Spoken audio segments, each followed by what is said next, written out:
Lyca production Subaskaran தயாரிப்பில் அறிமுக இயக்குனர் AR ஜீவா இயக்கத்தில் அனுபமா பரமேஸ்வரன் நடிப்பில் லாக்டவுன் ஜனவரி 30 முதல் திரையரங்குகளில். பெருமாள் மணி சார், அதில் சொல்ற மாதிரி ஒட்டுமொத்த இந்தியாவிலேயும் பிரதமராக ராகுல் காந்தி யாரும் முன்மொழியாத பொழுது சென்னைக்கு அழைச்சிட்டு வந்து அண்ணா அறிவாலயத்தில் வச்சு அனௌன்ஸ் பண்ணுறாரு இல்லையா, இவர் தான் 2019 பிரதமர் வேட்பாளர் அப்படின்னு. அப்படி இருக்கிறப்போ காங்கிரசினுடைய வெற்றிக்கு திமுக பல வகையில் உதவி பண்ணியிருக்கு அப்படின்ற இடம் இருக்கு இல்லையா.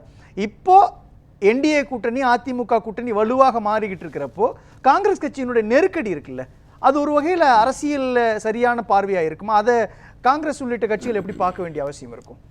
Single day is a long time in politics அப்படின்னு சொல்லுவாங்க. ஒரு நாளுங்கிறது அரசியலில் மிக நீண்ட காலம் அப்படின்னு சொல்லி ஒரு பிரிட்டிஷ் சிந்தனையாளர் சொன்னார். என்னென்னா திமுக கூட்டணியில் காங்கிரஸ் அங்கம் வகித்தது, அது ஒரு வெற்றிகரமான கூட்டணி அப்படிங்கிறது கடந்த 10 கால, கடந்த 15 ஆண்டு, 12, 13 ஆண்டு கால வரலாறு. அது ரொம்ப வெற்றிகரமான ஒரு கூட்டணி, அதில் எந்த சந்தேகமும் இல்லை. இப்போ காங்கிரஸுக்கு உள்ள சில அதிருப்தி குரல்கள் எழுகிறது. அதை திமுக ரியாக்ட் பண்ணாமல் பார்க்கறது தான் நாம் கவனிக்க வேண்டியதாக. என்ன காரணம்?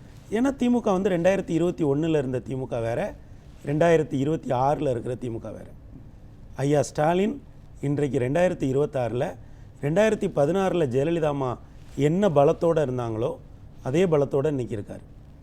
அதனால தான் அவர் யாருமே நீங்கள் ரியாக்ட் பண்ண வேண்டாம், அவங்களா பேசிக்கட்டும், வரட்டும் அப்படின்னு சொல்லி ஒரு பெரிய மௌனம் திமுக தரப்பில் இருக்கிறது. அந்த நம்பிக்கை எப்படி முதலமைச்சர் ஸ்டாலின் வந்துட்டாருன்னு சொல்கிறீங்க? ஏன்னா இன்னொரு பக்கம் பார்க்குறப்போ 2021 பாஜக அதிமுக 2 பேர் தான் இருக்கிறாங்க, அமமுக தனியாக இருக்குது. அப்படின்றப்போ இப்போ எல்லாருமே ஒன்று சேர்ந்துட்டாங்களே, ஏறக்குறைய அதிமுக எல்லாம் ஓரணியில் வந்துட்டாங்க அப்படின்றப்போ அந்த ஸ்ட்ராட்டஜியே முதலமைச்சர் ஸ்டாலின் எடுப்பாரா? சார், 2020-21 கொரோனா காலகட்டத்தில் உலகம் முழுக்க நீங்கள் அனலைஸ் பண்ணி பார்த்தீங்க அப்படின்னா பெரும்பாலும் எந்த கட்சி ஆண்டு கொண்டு இருந்ததோ அந்த கட்சி தான் திரும்ப வந்திருக்கு.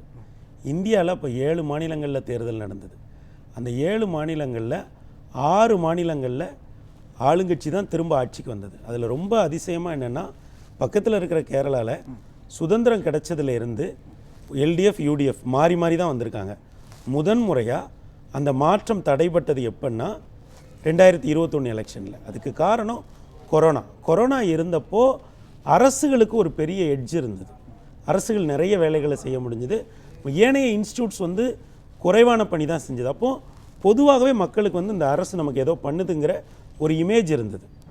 அப்படியாப்பட்ட ஒரு சாதகமில்லாத சூழ்நிலையவே வீழ்த்தி ஐயா ஸ்டாலின் வந்து ஒரு பெரிய கூட்டணியை கட்டி. இல்லை, எனக்கு அங்கே தான் ஒரு சந்தேகம் வருது. அந்த இடத்துல 2021 அதிமுகவுடைய தேர்தல் தோல்விக்கு 2 காரணங்கள் சொல்லப்பட்டுச்சு. ஒன்று, எடப்பாடி கே பழனிசாமி முதலமைச்சராக இருக்கும்பொழுது கடைசி நேரத்தில் எடுத்த வன்னியர்களுக்கான உள்ஒதுக்கீடு சம்பந்தப்பட்ட விஷயம். இன்னொன்று வந்து அதிமுக பிளவுபட்டு இருந்தது. ஏறக்குறைய 21 தொகுதிகளில் டிடிவி தினகரன் செல்வாக்கு செலுத்தினார், வெற்றி தோல்விகளை தீர்மானிக்கக்கூடிய தென் மாவட்டங்கள் இருந்தார்ன்றப்போ அந்த லாஜிக் தானே. இப்போ டிடிவி தினகரன் உள்ளே வந்துட்டார் அப்படின்றப்போ அது இல்லை தானே. அதை தாண்டி அவர் எதிர்க்கட்சி தலைவராக வரார் அப்படின்றதும் 4 பாஜக எம்எல்ஏக்களை உள்ளே கொண்டுட்டு போறாருன்றதும் இபிஎஸோட பெரிய சாதனை தானே சார். அப்போ எப்படி அதை நம்ம பொருத்தி பார்க்க? ஒரு தேர்தலை ஒவ்வொரு கோணத்திலேருந்தும் நம்ம பார்க்கலாம்.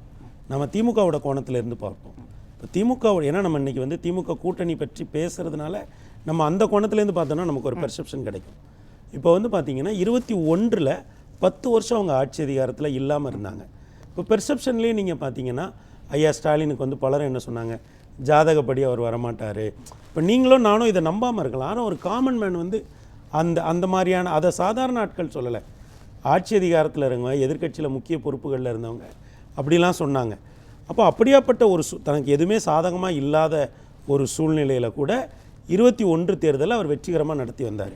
ஆனால் 21 தேர்தலில் வெற்றி பெற்ற பிறகு ஐயா ஸ்டாலின் ஒரு முடிவு எடுத்துட்டார், 26 தேர்தலை நம்ம எப்படி எதிர்கொள்ளணும். ஏன்னா அவர் எல்லா சாதகங்களையும் அவர் பார்த்துட்டார். இன்னொன்று, ஐயா ஸ்டாலினுக்கு இதுவரை சமகால தலைவர்களில் இல்லாத ஒரு சிறப்பு என்னென்னா, அவர் செகண்ட் ஜென்ரேஷன் பாலிட்டிஷியன். அந்த முதலமைச்சருங்கிற நாற்காலியை அலங்கரித்த 2வது தலைமுறை லீடர் அவர் தான். எப்போதுமே எந்த ஒரு துறையிலுமே செகண்ட் ஜென்ரேஷன் வராங்க அப்படின்னா அவங்களுக்கு ஒரு அதீதமான நுட்பம் அந்த துறையில் இருக்கும். நம்ம கணிக்க முடியும். என்ன சொல்றீங்க? ஐயா கலைஞர் இருந்தார், அதே மாதிரி செகண்ட்.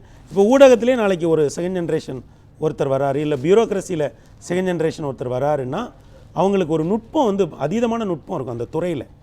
அப்போ என்ன காரணம்னா, ஐயா ஸ்டாலின் அன்றைக்கே பல விஷயங்களை வந்து கண்ணுக்கு தெரியாத விஷயங்களை பண்ணார். 26 தேர்தலில் வந்து திமுக ஒரு வலிமையான கட்சியாக வரணும் அப்படிங்கிறதுல அவர் தெளிவாக இருந்தார். சார் எனக்கு புரியுது. ஆனால் இந்த இடத்துல பார்க்க வேண்டிய அம்சம் என்னன்னா, காங்கிரஸ் கட்சி பெரிய மனநிலையில் நடந்துக்கும், மற்ற மாநிலங்களில் இருக்கக்கூடிய மாநில கட்சிகளுக்கான அங்கீகாரம் கொடுக்காது, அவங்களுக்கான இடங்கள் கொடுக்காது, அதுதான் காங்கிரஸ் கட்சியினுடைய தோல்விக்கு காரணமா இருக்குது அப்படின்னு சொல்லும் பொழுது, மாநிலத்திற்குள்ளேயும் திமுக அதே ஸ்டாண்ட் எடுத்தது அப்படின்னா, இப்போ கம்பேரிட்டிவ்லி திருமாவளவனுடைய உழைப்புக்கு எனக்கு டபுள் டிஜிட் வேணும் அப்படின்னு கேட்கிறாரு அப்படின்னா கொடுத்து தானே ஆகணும். அந்த இடத்துல அவருடைய அதிருப்தி சமாளிக்க வேண்டியது இருக்கும். காங்கிரஸ் கட்சியோட நாங்கள் வலிமையாக தானே இருக்கிறோம் அப்படின்றப்ப காங்கிரஸ் கட்சி நாங்கள் வந்து தேசிய கட்சி எங்களுக்கு கொடுங்க, இந்த நெருக்கடி இருக்கு இல்லையா, இந்த நெருக்கடி பெரிய பலகீனமாக்கும் இல்லையா. அதெல்லாம் யூகிச்சு தான் அவர் என்ன பண்ணாருன்னா, கட்சியை வந்து நிச்சயமாக 2026 நமக்கு இப்படியாப்பட்ட நெருக்கடிகள் வரும்னு அவர் அன்னைக்கே சென்ஸ் பண்ணி தான் கட்சியை வந்து பல மடங்கு வலிமைப்படுத்தினார். திராவிட முன்னேற்ற கழகத்தை பல மடங்கு அவர் வலிமைப்படுத்தியிருக்கார். இப்போது மாவட்ட செயலாளர்கள் எண்ணிக்கையாக இருக்கட்டும், பல நகரங்களையே 2ஆக உடைச்சிருக்காங்க, கிழக்கு மேற்கு, பல ஒன்றியங்களை 2ஆக உடைச்சிருக்காங்க. அப்படிலாம் நிறைய ரொம்ப நுட்பமான வேலைகளை வந்து திராவிட முன்னேற்ற கழகம் பார்த்துருக்கு. இளைஞர் அணியை வந்து ரொம்ப வலிமைப்படுத்தி வச்சுருக்காங்க. அப்போ தன்னளவில் திராவிட முன்னேற்ற கழகத்தை வலிமைப்படுத்தியிருக்கார். ரெண்டாவது திராவிட மாடல் 2.0ங்கிற அந்த அரசுக்கும் ஒரு பிராண்டை கொடுத்து அவர் வச்சுருக்காரு. அப்புறம் ஒரு முதல்வராக நீங்கள் எப்போதுமே ஒரு கட்சியினுடைய இமேஜை விட அதன் தலைவர்களுக்கு சில நேரம் இமேஜ் வந்து ரொம்ப பெருசாக இருக்கும். இப்போ அஇஅதிமுகன்ற அந்த இயக்கத்தை விட 2011-16 ஜெயலலிதா அம்மாவுக்கு ஒரு பெரிய அஇஅதிமுக மேலே சார்பாக இல்லாதவங்களுக்கு கூட ஜெயலலிதா அம்மா மேலே ஒரு பெரிய ஈர்ப்பு இருந்தது. அதே மாதிரி கலைஞர் ஐயாவுக்கும் அந்த கட்சியை விட அவர் மேலே ஒரு ஈர்ப்பு இருக்கும். இப்போ இந்த சூழ்நிலையில் திமுகன்ற இந்த கட்சியை விட ஐயா ஸ்டாலின்கிற பர்சனாலிட்டிக்கு ஒரு பெரிய ஈர்ப்பு இருக்குது. அப்போ என்னன்னா, இது எல்லாத்தையுமே நீங்கள் இந்த டாட்ஸை எல்லாத்தையும் அப்போ இப்படி புரிஞ்சுக்க வேண்டானே, கூட்டணியில் இருக்கக்கூடிய கட்சிகள் திமுக என்ன சீட் கொடுக்குறதோ அதை வாங்கிக்கிட்டு போய் வேலை செய்யணுன்ற இடத்தை நோக்கி நகர்த்தி வச்சுட்டார், அப்படி புரிஞ்சுக்கலாமா? ஐயா அவங்க அப்படி தான் நடந்துப்பாங்க. அதை தான் காங்கிரஸ் விவகாரத்தில் அவங்களோட சைலன்ஸ். ஏன்னா இந்த விவகாரத்தை வந்து காங்கிரஸ் வந்து டெல்லிக்கு கூப்பிட்டு கேட்குதுனாலே அதற்கு அந்த கோரிக்கைக்கு ஒரு உருவம் கொடுக்குறாங்க காங்கிரஸ். ஒரே ஒரு ஃபோன் காலில் இந்த பிரச்சனையை முடிச்சிருக்க முடியும் இல்லையா? நம்ம நண்பர் தான் ஐயா திருச்சி வேலுசாமி தான் பேசுனாங்க, எவ்வளவு இனிமையான மனிதர்னு தெரியும். ஐயா திருச்சி வேலுசாமிகிட்ட நம்ம வந்து ஒருவேளை தலைமை சொல்லியிருந்தால் அவர் அந்த தொடர்ந்து அதை பேசுகிறத விட்டுருக்கலாம். இன்னொன்று ஐயா பிரவீன் சக்கரவர்த்தி டெல்லியிலே இருக்காங்க, அவங்கள கூப்பிட்டு சொல்லியிருக்கலாம். அப்புறம் ஒரு சில எம்பிக்கள் பேசுனாங்க. இவங்ககிட்டலாம் ஒரு ஃபோன் காலில் முடிய வேண்டிய விஷயம். ஆனால் என்னென்னா, இவங்க ஒரு 40-41 பேரை டெல்லிக்கு கூப்பிட்டு அந்த கோரிக்கை என்னன்னு கேட்டு இன்னமும் அதில் ஒரு முடிவு எடுக்காமல் இருக்காங்க. அப்போ காங்கிரஸ் தலைமையும் ஒரு செய்தியை வந்து திராவிட முன்னேற்ற கழகத்துக்கு அனுப்ப தான் செய்கிறாங்க. என்ன மெசேஜ்? அதான் அவங்க இப்போ சோடங்கர் சொன்னார் இல்லைங்களா, நீங்கள் திமுக கூட்டணியில் இருக்கீங்களா அப்படின்னு கேட்டப்போ அவர் என்ன சொன்னார், அதை தலைமை முடிவு செய்யும் அப்படின்னு தானே. இப்போ நான் உங்ககிட்ட கேட்குறேன், நாளைக்கு நான் டிபேட்டில் இருக்கிறேன்னா அப்படின்னு கேட்டால் நீங்கள் வந்து தலைமை முடிவு செய்யணும் என்ன சொல்லுங்கள், நீங்கள் தான் முடிவு பண்ணணும். அது அன்சர்டனிட்டி இல்லையா? அதே மாதிரி தான் இப்போ என்ன ஒரு சிக்கல்னா, காங்கிரஸ் ஒரு செய்தியை அனுப்புகிறாங்க, ஒரு டிஸ்கம்ஃபர்ட் இருக்குது. இப்போ இன்னொன்று என்னென்னா, திமுக கூட்டணியில் தானே காங்கிரஸ் இருக்காங்க, திமுக குழு போட்ட பிறகு தானே காங்கிரஸ் குழு போடணும். திமுக இன்னும் பேச்சுவார்த்தைக்கு குழுவே போடலைல்ல. ஆனால் ஏன் காங்கிரஸ் அதற்கு முந்திக்கிட்டு ஒரு பேச்சுவார்த்தைக்கு ஒரு கூட்டணி கட்சிகளுடன் பேசுவதற்கு ஒரு குழு அமைச்சு அந்த குழு போய் அறிவாலயம் மட்டும் போனாங்க, வேற எங்கேயுமே போகல. இப்போது நேற்று என்ன சொல்லியிருக்காங்க மேலிட பொறுப்பாளர், இந்த மாதிரி நாங்கள் பல நாட்களாக காங்கிரஸ்லேருந்து ஒரு பதிலுக்காக காத்திருக்கோம் அப்படின்னு சொல்லியிருக்காங்க.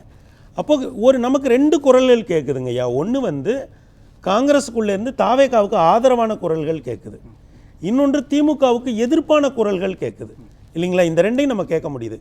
யாராவது ஒருவர் நம்ம திமுக கூட்டணியில் தான் நீடிக்கணும், திமுக கூட்டணி தான் நாம் இருக்க போகிறோம் அப்படின்னு யாராவது உறுதியாக சொல்லியிருக்காங்களா? இதில் நீங்கள் நம்ம கொஸ்டினாக போட்டால் பதில் சொல்கிறாங்க, திமுக கூட்டணியில் இருக்கீங்களா அப்படின்னா ஆமாம். ஆனால் இப்போது இந்த அதான் நான் என்ன சொல்கிறேன், நான் அதான் சொல்கிறேன். அந்த இடத்துல அவர் கேள்விக்கு பதில் சொல்லும்போது சொல்கிறாரு, இப்போ என்ன பிரச்சனைனா, ஐயா செல்வ பெருந்தகை தமிழ்நாடு காங்கிரஸ் தலைவர், ஆனால் மேலிட பொறுப்பாளர் என்ன சொல்கிறாங்க, நம்ம அந்த ஹைரார்க்கி படி பார்க்கணும்ல, அவர் என்ன சொல்கிறாரு, மேலிடம் தான் முடிவு பண்ணும், அவங்க இன்னும் டெல்லியை கை காட்டுறாங்க. அப்போ என்னென்னா, திமுக காங்கிரஸ் கூட்டணிக்குள்ள ஏதோ ஒரு அது வழக்கமான ஒரு சலசலப்பு இருக்கிறது. ஆனால் அதை காங்கிரஸ் எப்படி பார்க்கிறது அப்படிங்கிறத விட திமுக எப்படி பார்க்கிறது? எப்படி பார்க்குது? திமுக ரொம்ப அமைதியாக இருக்காங்க. ரசிக்கிறாங்களா? இல்ல வந்து நீங்க பேசிட்டு வெளியில போங்க. இல்ல நாம இந்த மாதிரியான சூழல் முன்னாடி வந்தா ஐயா கலைஞர் உடனே ரியாக்ட் பண்ணிடுவாங்க. ஏதாவது ரொம்ப அழகான ஒரு ஊமையவோ ஏதோ ஒன்றையோ சொல்லி சொல்லிடுவாங்க. ஆனால் ஐயா ஸ்டாலின் வந்து அமைதியாக இருக்காங்க. இல்ல அந்த அமைதி தான் ஏன்னு கேட்குறேன். அந்த அமைதிக்கு பின்னாடி என்ன அர்த்தம் ஐயா இருக்கு? ஸ்டாலின் அதை வந்து ஒரு கிராண்ட் பிளான்ல பார்க்குறாங்க. எப்படின்னா, முதல்ல என்டிஏ கூட்டணி செட்டில் ஆகட்டும், அடுத்து தாவேகா கூட்டணி செட்டில் ஆகட்டும், லெட் தம் செட்டில். நம்ம ஆட்சி அதிகாரத்தில் இருக்கோம், நம்ம இதில் கவனம் செலுத்துவோம், நம்ம அதெல்லாம் பார்த்துக்கலாம்.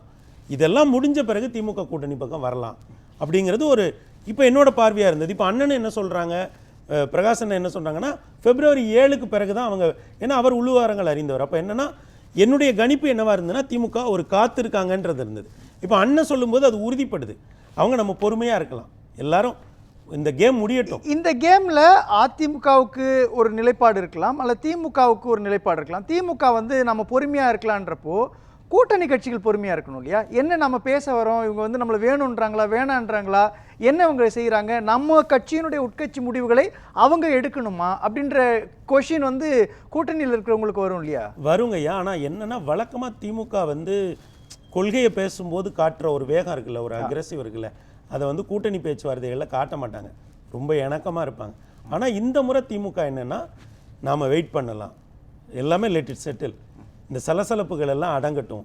அவங்க திமுக மேடைகள்லேயே ஒன்று அடிக்கடி சொல்லுவாங்கல்ல, நாங்கள் பணங்காட்டு நெறி, சலசலப்புகளுக்கெல்லாம் திமுக அஞ்சாதுவாங்கல்ல, அது இந்த தடவை கூட்டணி பேச்சுவார்த்தையிலையும் யார் வேணால் என்ன வேணால் கேளுங்க பேசலாம். ஏன்னா இது இப்போ மட்டும் இல்லைங்கய்யா, கம்யூனிஸ்ட் தலைவர்கள் ஒரு 2 மாதத்துக்கு முன்னாடி என்ன பேசுனாங்க நம்ம அதை பார்த்துருக்கோம், எல்லாமே பார்த்துட்ருக்கோம். அப்போ என்னென்னா, இந்த சலசலப்புகள்லாம் ஓயட்டும், அதற்கு பிறகு நம்ம கூட்டணியை நாம் வலிமைப்படுத்தலாம். ஆனால் நான் இப்பவும் ஒன்று சொல்கிறேன், பேசலாம். திராவிட முன்னேற்ற கழகமாக இருக்கட்டும், அனைத்து இந்திய அண்ணா திராவிட முன்னேற்ற கழகமாக இருக்கட்டும், இந்த தேர்தலில் ஐயா விஜய் அவர்களுடைய வருகையால் அதிக இடங்களில் தாங்கள் போட்டியிடணும்னு தான் நினைப்பாங்க. கூட்டணி கட்சிகளுக்கு கடந்த முறை கொடுத்ததை போல இடங்களை அள்ளி கொடுக்க மாட்டாங்க.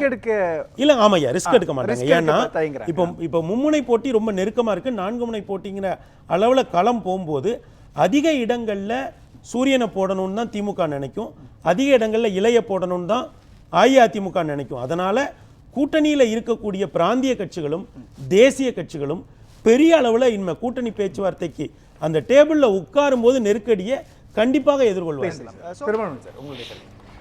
இல்லை, கூட்டணியை பொறுத்தளவில் திராவிட முன்னேற்ற கழகத்துக்கோ அஇஅதிமுகவுக்கோ இந்த தடவை எந்த நெருக்கடியும் இருக்காது.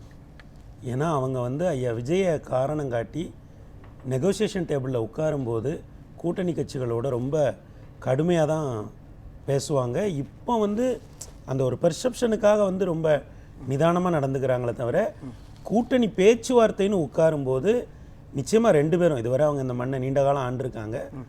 நிச்சயமாக வந்து இந்த முறை வந்து ஐயா விஜய் அவர்களுடைய வருகைக்கு பிறகு கூட்டணி பேச்சுவார்த்தையை இருவரும் முன்னேற்ற கழகங்களும் மிகவும் கடுமையாக்க தான் செய்வாங்களே தவிர அதில் ரொம்ப இணக்கமாலாம் நடந்துக்கிறது. காங்கிரஸ் கட்சிக்கு காட்டக்கூடிய அதே நிலைப்பாட்டை நிச்சயமாக ரொம்ப கடுமையாக இருக்கும் ஐயா பேச்சுவார்த்தை. ஏன்னா அதிக தொகுதிகளில் தாங்கள் போட்டியிடணும் அப்படி. ஏன்னா இப்போ நீங்கள் ஒரு கூட்டணி கட்சிக்கு ஒரு சீட்டை கொடுக்கும்போது அது 5 சீட்டோ 10 சீட்டோ நீங்கள் வந்து கேண்டிடேட்டை டிக்டேட் பண்ண முடியாது. யாரோ ஒருத்தர் எங்கேயோ ஒரு இடத்துலேருந்து கூட வாங்கிடலாம், அதுக்கெலாம் வாய்ப்பே கிடையாது. ஏன்னா வந்து போட்டி ரொம்ப நெருக்கடியாக இருக்குது, களம் வந்து ரொம்ப நெருக்கமாக இருக்குன்றதை நம்மளால் உணர முடியுது. அப்படி இருக்கிற போது இருவரும் கழகங்களும் வந்து தங்களால் எவ்வளவு அதிக இடங்களில் போட்டியிட முடியுமோ அதை நோக்கி தான் இந்த தேர்தலில் போவாங்க. ஏன்னா தேர்தலில் உள்ள மற்ற செலவுகள், மற்ற வேட்பாளர் தேர்வு, இதிலெல்லாம் நாம் வந்து ஒரு முன்கை எடுக்கலாம் அப்படிங்கிற எண்ணம் வந்து அவங்களுக்கு தீவிரமாக இருக்கும். நன்றி.